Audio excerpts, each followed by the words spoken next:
We've had a good year. The network performance has been the best performance we've ever recorded. It's not luck, it's hard graft, and it's focused effort. Still work to do, but we've done very, very well. Customers have rated us over 82% satisfaction. You know, it's pretty darn good. So it says to me we're doing a lot of the right things. And the shareholder, at the end of the day, we've got one of our better financial performances as well. We've exceeded our budgetary expectations. We've met all our operational requirements in terms of our SCI. So all those things are telling us we've done very well for the year.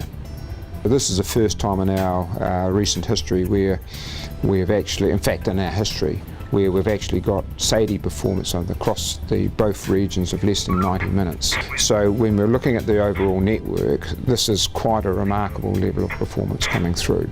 When you think about the planning we've put in place for our smart grid investment, and then the mobilisation of capacity to actually do the work, and then the targeting and prioritisation of work on the network, that's taken us quite a number of years to actually get all lined up and implemented effectively.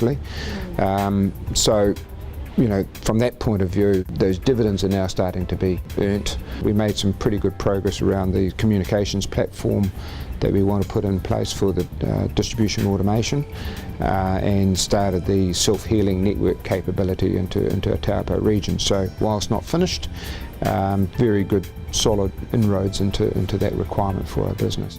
Another sort of challenging job we've had this year, I think, is the implementation of our advanced distribution management system. Whilst that's still got another 5 months to run before we go live on it, I think that's quite a good step up for the management operation of our network. Very pleased with not only the commitment that's gone onto it, but also the fact that it's, you know, on time, on budget. We've got quite an array of activities that are supporting that overarching set of demands. To do that, we've obviously got partnerships that we've formed with leading technology businesses to assist us in delivering the outcomes we're looking for. But we've also had to spend a lot of time on research and development to make sure that we're putting the effort in those places that are going to have the best impact for our business. And that's what we've been investing in terms of both the technology we're deploying and where we get the best bangs for the buck in terms of giving service. Research and development takes 2 to 3 years to actually bring to fruition, but the benefits of it are quite profound. The other sort of highlight for the year too was around the work we've done with the Taranui Hydro Scheme for Trustpower. Connecting that in the northern part of our network was quite a challenging job in terms of the extent of work that had to be done across relatively challenging terrain, which is quite remote from base. The boys really did perform very well to actually get that done in the timeframes we had and in the conditions we had to operate in. What's been quite pleasing is delivering on the airport connection that we had to put through this year under relatively short time frames. It's not only a big job that we had to do this year, but it also is, I think, quite an important development for Hawke's Bay that's been put in place by the airport company. So certainly that job was a pretty good milestone for us to have had this year, and that was both in terms of electrical connection and our fibre optics service going into there for Unison Fibre. Fibre has been very successful in customer attraction and working very closely with the retail service providers both in Taupo, Rotorua and Hawke's Bay. The focus has been on building the network. We believe that we've set a good foundation for it to go forward.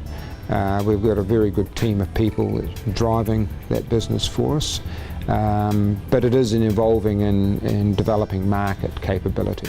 In terms of ETIL has been developing its business capability over the last 12 months. ETIL's expanded reasonably significantly now into the Australian market, predominantly on the eastern seaboard, and has managed to secure good long-term contracts for supply into distributors in the Australian market, particularly in Queensland and Victoria. And so that's been quite a central part in developing the capabilities around the range of transformers that they manufacture. At the end of the day, customers are central to the whole philosophy we have around the business. When you're trying to look at the customer, then you kind of work back and say, what are the things that customers value? That then gives us a set of strategies that we have to put in place to actually deliver on that proposition. And that comes back to efficiency, effectiveness, productivity and performance. In a competitive market, customers, if they don't get good service or you don't value them as customers, they have choices. They go somewhere else and get that service, get that product.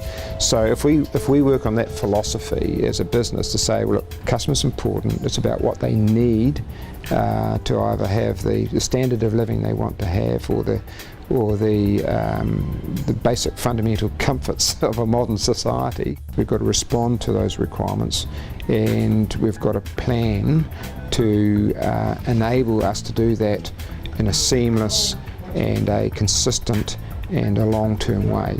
That's why we need to anticipate and look at how customer demands and needs will evolve over time. This is why we look at solar PV, why we look at electric vehicles, why we know that power quality is important to customers when they have expensive gear that requires a high level of power quality. People working from home. There are fundamental things I think we've got to recognise in our business. Firstly, we're here to provide services. We then have to recognise how do you deliver that service, and you deliver the service through your people. So we've got to make sure that our people are well equipped to do the job.